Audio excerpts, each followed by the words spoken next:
Determination Chapter 6 Hugo. Before I will start to read this chapter, I'll have to give some warnings. Um, there will be some heavy topics in this chapter, so if you're sensitive to any of the following, I suggest that you skip this chapter and or just stop reading altogether. There will be mention of abuse, mention of death, some violence, depressive and suicidal thoughts, homelessness, and mention of starvation. So, hereby the disclaimer.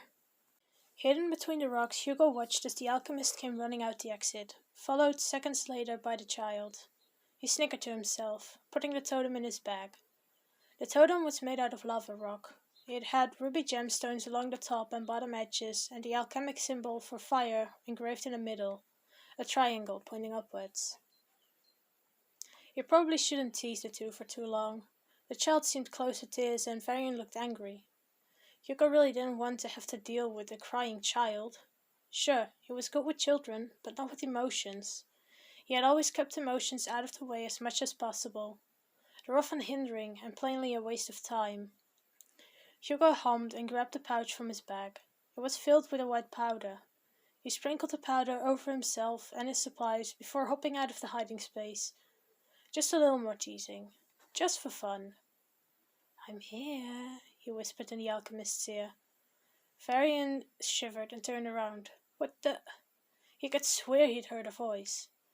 But there was no one but Jong there. At least not that he could see. Hugo was right in front of him, but the powder made him invisible to the human eye.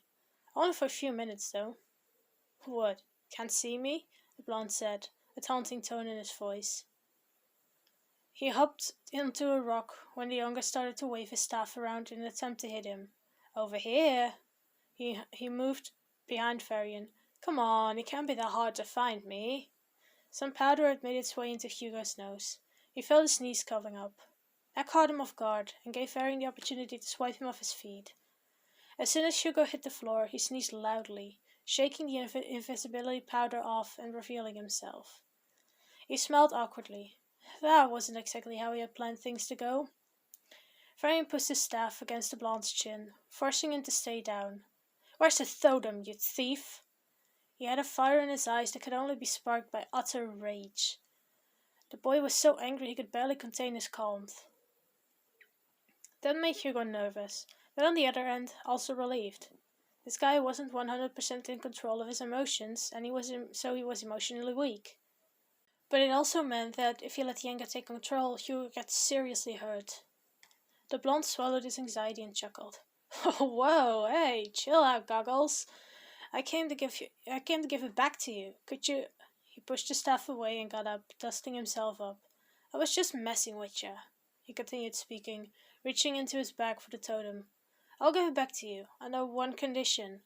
"I'm listening," Varian said, keeping a sharp eye on the new guy. Hugo held the totem and looked at it. "You let me join your little group." The alchemist was about to interrupt, but the blonde shussed him. "You see, I have traveled the world multiple times, been to many places and walked many routes. I know all shortcuts and the safest places to stay."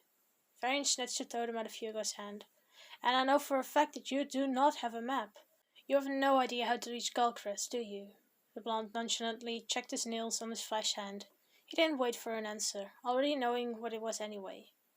"I can be your guide, help you through these, whatever that was, and guide you from kingdom to kingdom." "What's the catch?" Varian put the totem in his bag, along with the diary and his own notes. He didn't trust a word Hugo said. It was all just a bit too convenient. Hugo shrugged. "No catch. All I need in return is to be treated like a person, not a prisoner, and get a share of food at least once a day." He again didn't wait for an answer as he stuck 2 fingers in his mouth and whistled. "Now pick up your feet and move. We got a long way to go, and camping on a volcano is not what I'd call safe." Prometheus came over, alerted by the whistling. Vertigo was still in his back, eating an apple. "Good boy," Hugo hummed, petting the donkey appreciatively and feeding him an apple. "Come on, let's get a move on. Right, buddy?" Varian looked disturbed. How was this creepy guy such good friends with Prometheus? Could he be trusted at all? What if he was lying? What if this was all just a mask? The boy gritted his teeth in frustration. He would just have to keep an eye on Hugo at all times until he was sure it was safe. He noticed Young had already followed the blonde. With a lot of reluctance, Varian started jogging, trying to catch up with the others. You will not leave my side, understood? Hugo smiled. Love me that much already? I feel honored. He was obviously joking, making a kiss face at the other. That earned him a slap across the face. Deserved. Ow, jeez. Fine, I'll shut up. Several hours of walking and Young constantly talking later, the sun started to set. It was time they set up a camp and get some rest. Young gathered sticks for a campfire, Varian set up the tents, and Hugo went to find a river to fill their water sacks. Varian argued for a moment, not wanting to let the blonde go, but Hugo insisted and eventually won the argument. It was nice to be away from the two for a moment. Hugo felt nervous being constantly glared down, and the kids' constant storytelling and singing made him exhausted beyond belief. Now he understood how Cyrus felt after a conversation with someone, or loud noises and bright lights. Sensory overload, that's what he called it. Too much noise, touch, smell, or visual stimuli sent the brain into overdrive, causing exhaustion, pain, or sometimes even a shutdown or meltdown. Hugo had always been interested in how Cyrus experienced the world, being autistic and unable to speak. Cyrus was like a big brother to him, even though the older men insisted they were just colleagues and nothing more. They spent a lot of time together on missions, and at headquarters they always hung out together in their free time. Cyrus was probably watching him right now.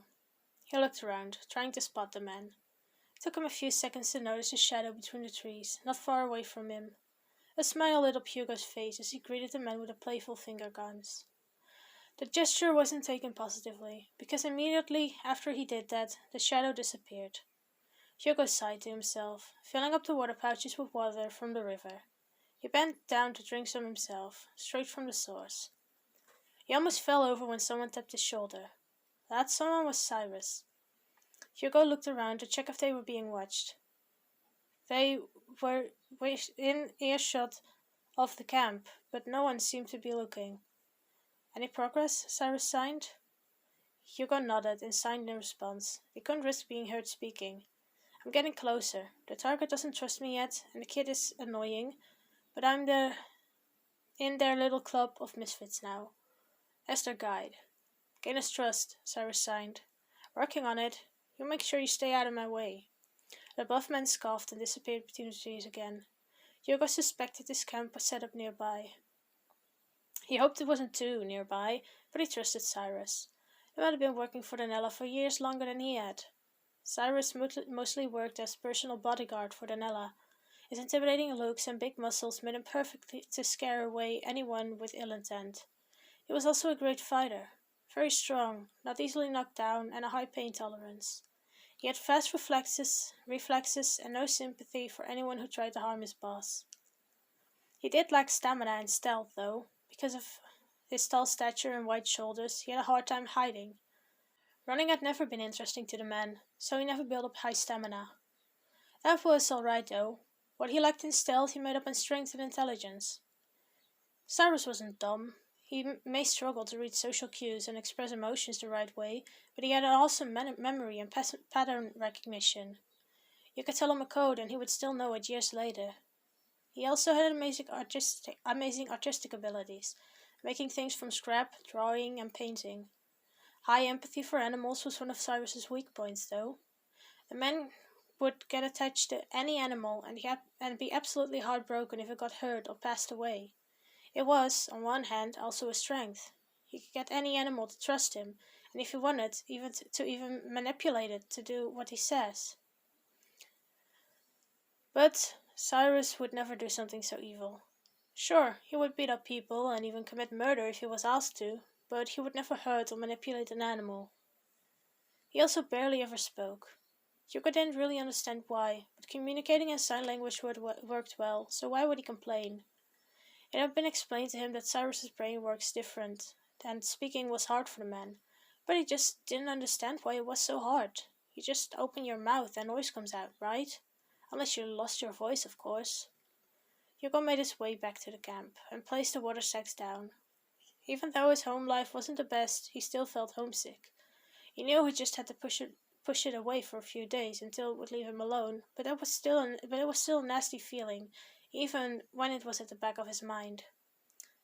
I thought you were never coming back. What took you so long? Varian asked, pulling Hugo out of his thoughts. He could be somber later. He shouldn't let his guard down around now. I was just looking at the water for a while. It was very clear and beautiful, the blonde lied. Here, all filled up.